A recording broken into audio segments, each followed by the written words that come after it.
Oi, eu sou a Luma E eu sou a Natália. e hoje ninguém tá falando sobre livre-arbítrio.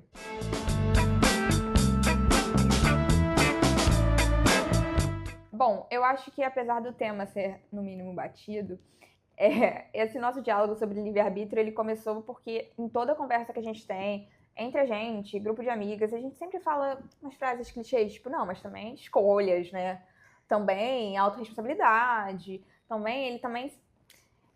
ele não faz nada que preste, ele só toma escolha errada, nossa, eu só faço decisão péssima. E a gente fica se perguntando, beleza, mas até que ponto são as nossas escolhas e até que ponto não é, na verdade, uma certa imposição? Onde está o nosso livre-arbítrio, de fato? A gente sabe que o livre-arbítrio, o nível de livre-arbítrio também depende muito dos nossos privilégios, né?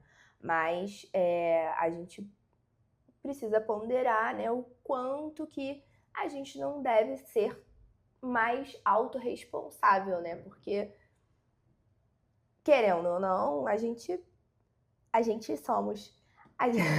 Querendo ou não, a gente é adulto, né? A gente já tem, por mais que é óbvio que as nossas escolhas, elas vêm a partir de todo um background, né? Que você tem da sua criação, das suas experiências, das coisas que aconteceram com você, que você passou, né? Então isso tudo vai moldar a maneira como você vai se relacionar com o mundo e as suas escolhas, óbvio.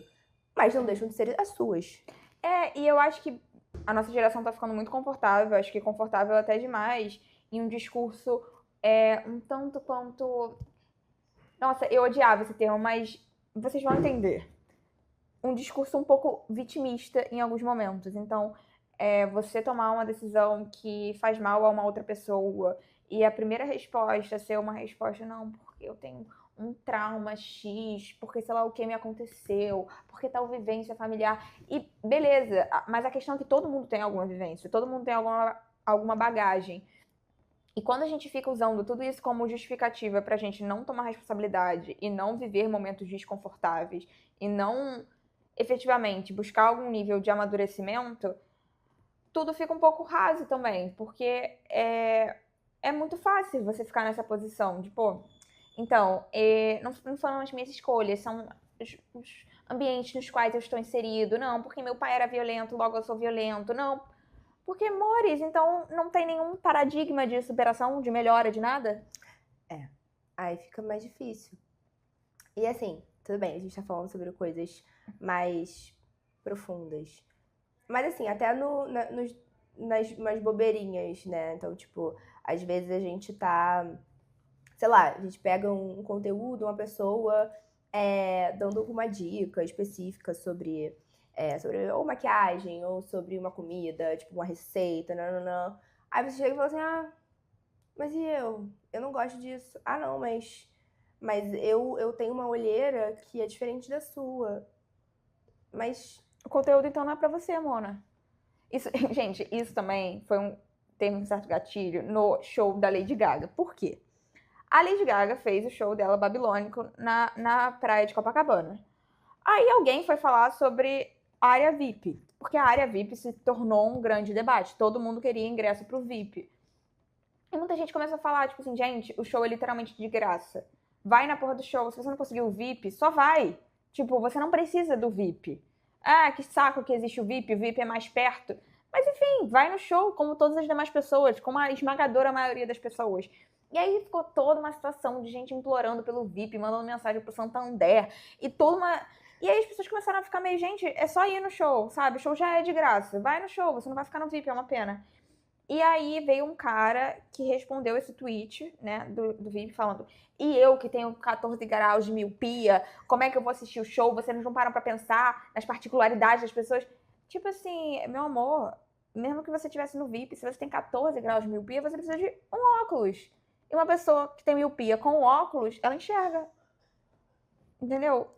Tipo, eu acho que é muito fácil quando você para de credibilizar o poder do seu livre-arbítrio, das suas escolhas, é muito fácil você começar a entrar no coitadismo, de nossa, não, porque eu preciso entender que existe toda uma construção, uma bagagem que faz com que eu seja desse jeito. Logo, eu não consigo parar de ser assim. Tipo, Não, na verdade não. O ponto todo de você reconhecer esses padrões é justamente tentar quebrar esses padrões, minimamente. Assim, você entender, poxa, tem tal construção que me aconteceu, situação tal que fez com que eu fosse mais inseguro, então vou tentar melhorar. E não ficar tentando achar que o mundo, de alguma maneira, vai conseguir fazer um recorte específico para fazer com que você consiga tomar escolhas melhores, entendendo cada uma das suas particularidades. E assim, acaba que tudo se torna muito raso, eu já falei isso, mas assim, tudo fica muito, sabe, nossa, mas a gente tem que levantar as particularidades.